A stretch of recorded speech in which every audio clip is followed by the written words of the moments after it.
Hi, I'm Colin Shantz with Copper Tree Solutions, and today we're going to talk about how a cybersecurity service can help protect your company.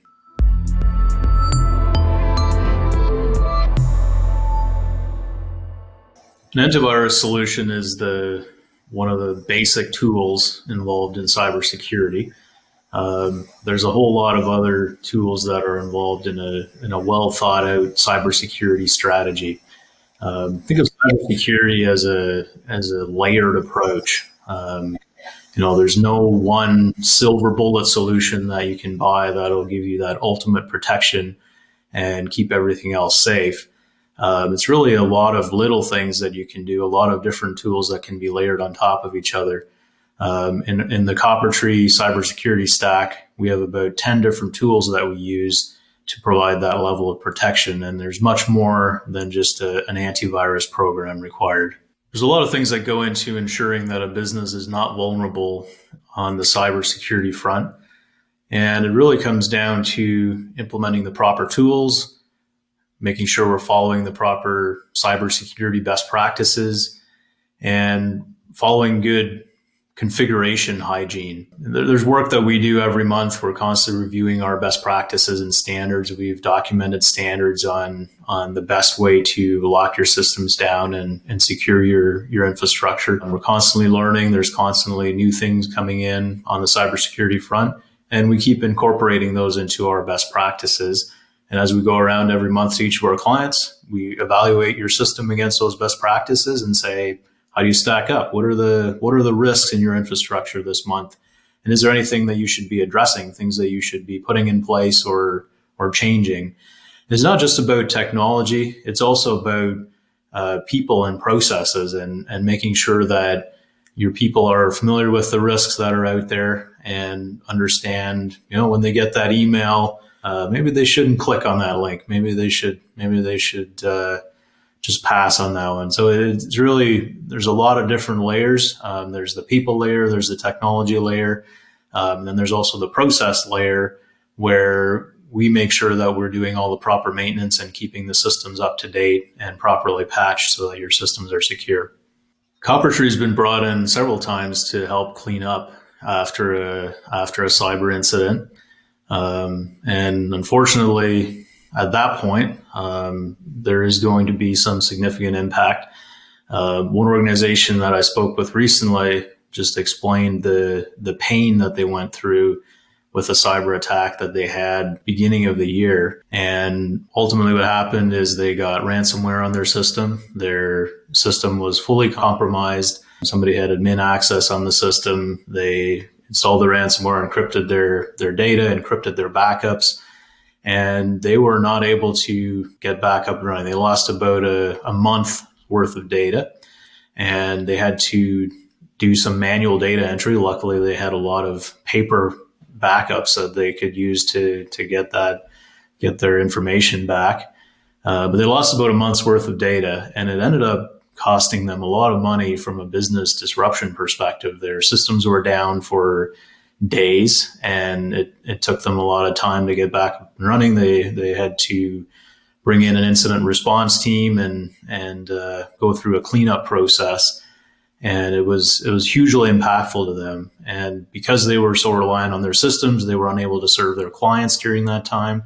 And their clients were impacted. Some of them ended up leaving their organization and going to another organization. So they were really heavily impacted. And obviously that's something everybody wants to avoid. People sometimes ask me how likely it is that somebody's going to try and penetrate their system and the likelihood of them being a target.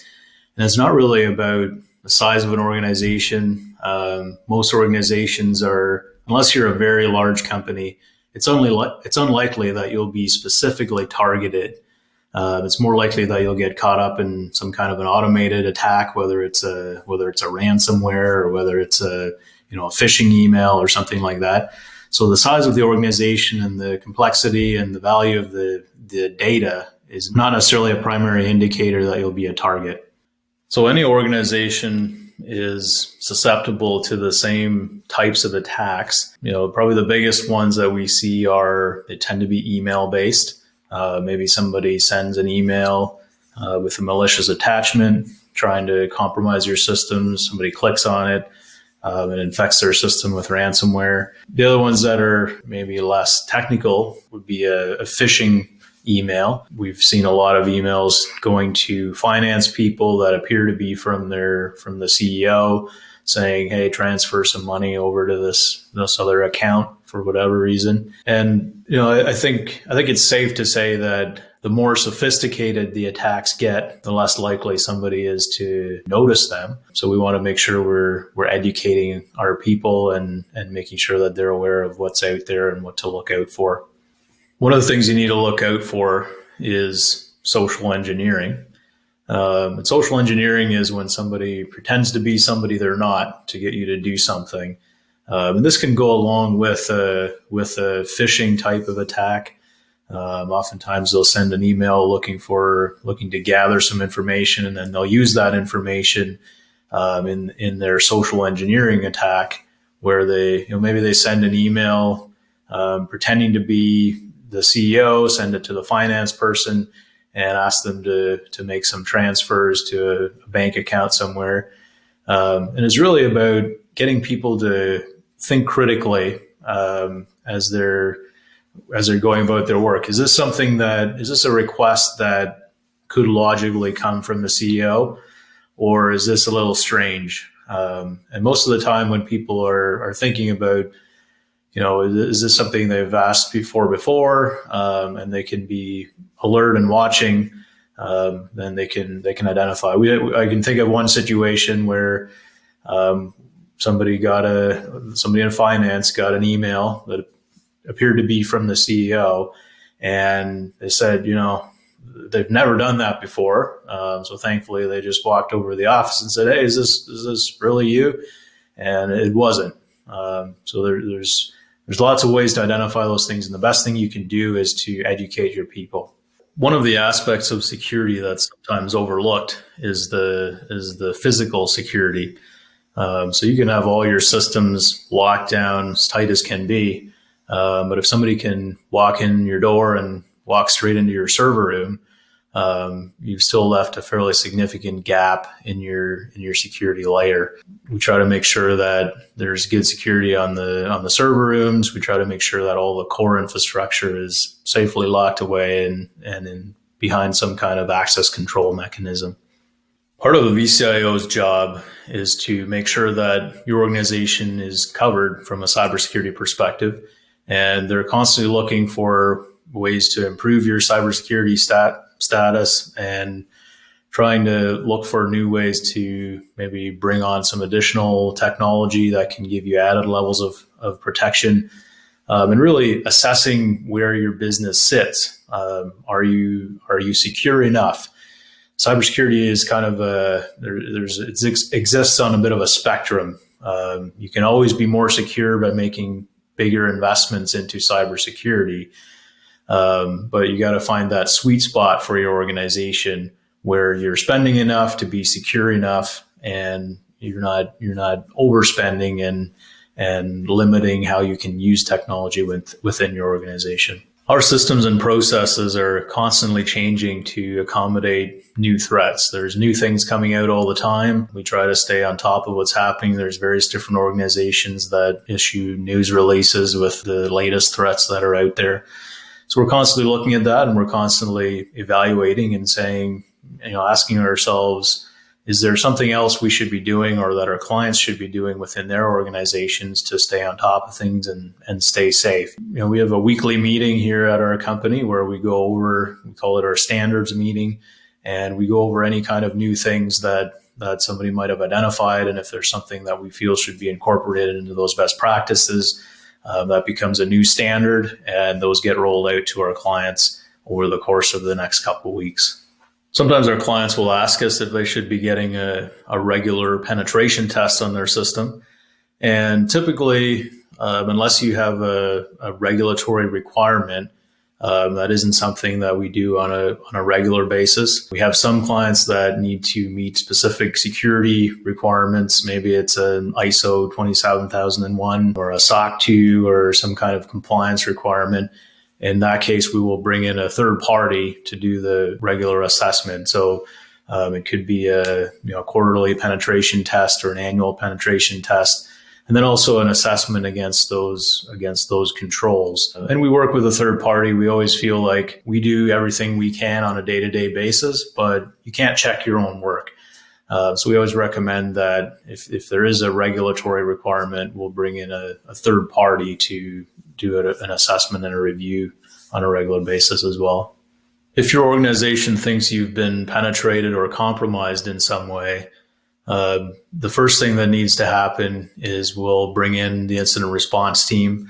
If you have cyber insurance, which is a pretty critical part of security, most of the insurance companies will have their own incident response teams that they will bring in, and they'll handle the initial cleanup, figuring out what's happened, figuring out who did it, what systems were compromised.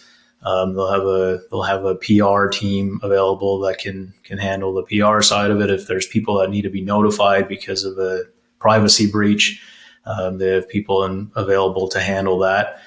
So typically our role in a breach is coordinating with the incident response team, giving them access to the infrastructure and giving them the tools that they need internally within the infrastructure to do that initial cleanup and figure out what happened. After they've got it contained, we'll get involved to help with the infrastructure rebuild, whatever changes need to happen at that point. There's several different cybersecurity standards. Depends what industry you're in, depending, you might have different requirements. One of the standards is ISO 27001. There's another one that's pretty common, which is SOC 2. And really, most organizations won't put something like that in place unless they're required to by maybe their clients or the specific industry they're in requires them to do that. And so if you need that, we can certainly help you implement those standards. It requires a lot of non-technical work as well. So it's going to require some involvement from your side. And it's looking at the policies, looking at the procedures, and then also the technical changes that need to happen. But we can certainly help you with implementing those standards. Coppertree works across a broad variety of different industries. It doesn't really matter what industry you're in. Technology underlying all of the different companies that we work with is very similar. You can walk into a manufacturing company or a law firm or a retail organization or a construction company, and every one of them is going to have the same fundamental infrastructure. They're going to have servers, they're going to have networks, they're going to have endpoints, they're going to have a backup system and email and Wi-Fi and all those different things. And at the end of the day, the primary difference between the different organizations that we serve is the software that they use. So everybody has their own unique line of business applications that work in their organization. But really our best practices around security, they can be applied in any industry and in any organization. Coppertree takes a holistic approach to IT security.